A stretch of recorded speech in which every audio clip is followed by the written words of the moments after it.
আসসালামু আলাইকুম। স্বাগত জানাচ্ছি আমার ইউটিউব চ্যানেল আপন বারান্দায়। টবে পদ্মের টিউব বা কন্দ রিপোর্টিং করবেন কখন এবং কিভাবে, এই বিষয়ে সহজ পদ্ধতিতে আমি আজকে বিস্তারিত আলোচনা করব বা দেখিয়ে দেব। শুরুতেই বলে নিই, এই গাছটি আমি করেছিলাম বীজ থেকে প্রায় 2 বছর আগে। এটি থাই পদ্ম। সেখান থেকে এবছর টিউবগুলো পেয়েছি। টিউব সংগ্রহ করবেন কিভাবে? গাছের একটু বয়স বেশি হয়ে গেলে তবেই এমন ম্যাচিউর কন্দ বা টিউব পাওয়া সম্ভব। পুরো টবটিকে উল্টিয়ে টিউবগুলো বের করে নিতে হয়। উপর থেকে মাটি সরিয়ে টিউব উঠাতে গেলে ভেঙে যাওয়ার সম্ভাবনা থাকে। এখন কথা হলো, কেন আমরা রিপোর্টিং করব? রিপোর্টিং করলে তাড়াতাড়ি ফুল আসে, এছাড়া বংশবৃদ্ধিতেও সহায়তা করে রিপোর্টিং। রিপোর্টিং করার সঠিক সময় কখন?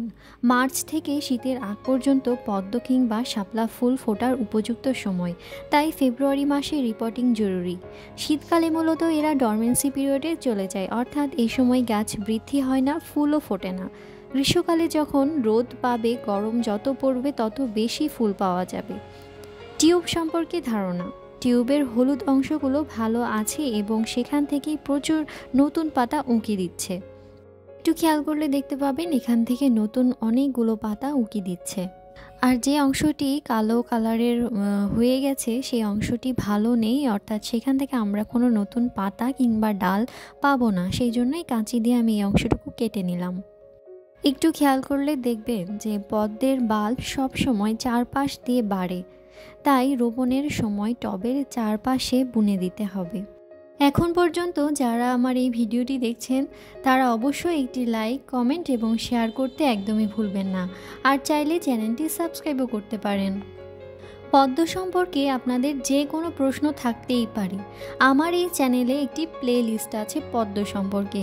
সেখানে বিভিন্ন রকমের ভিডিও আপলোড করা আছে। গাছে কিভাবে সার দিবেন, বীজ থেকে কিভাবে চারা করবেন, কিভাবে প্রুনিং করবেন ইত্যাদি ভিডিও আপনারা সেই প্লেলিস্টেই পেয়ে যাবেন।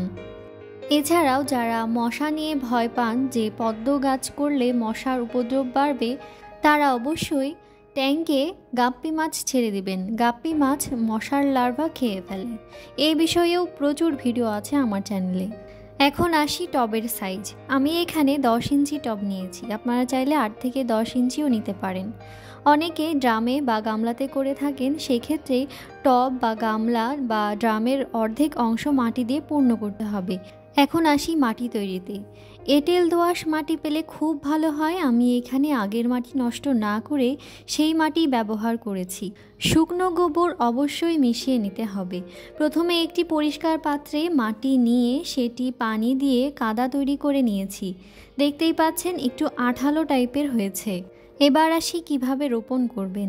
টবের পাশে গর্ত করে প্রথমে মাটি সরিয়ে নেব, তারপর পদ্মের কন্দের যে অংশ দিয়ে পাতা বের হয়ে আসছে সেই অংশটি উপর দিকে রেখে বসিয়ে দেব এবং উপর দিয়ে মাটি দিয়ে ঢেকে দেব।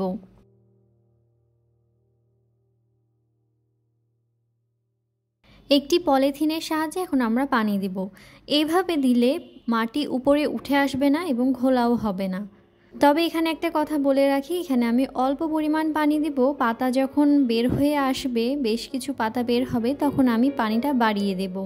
আর অবশ্যই টবটাকে কড়া রোদে রাখতে হবে। একদিন ছায়ায় রাখার পর পুরোটাই কড়া রোদে রাখবেন।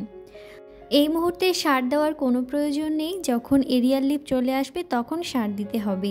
কিভাবে সার দিবেন, কী সার দিবেন তার ভিডিও কিন্তু আমার চ্যানেলেই আছে।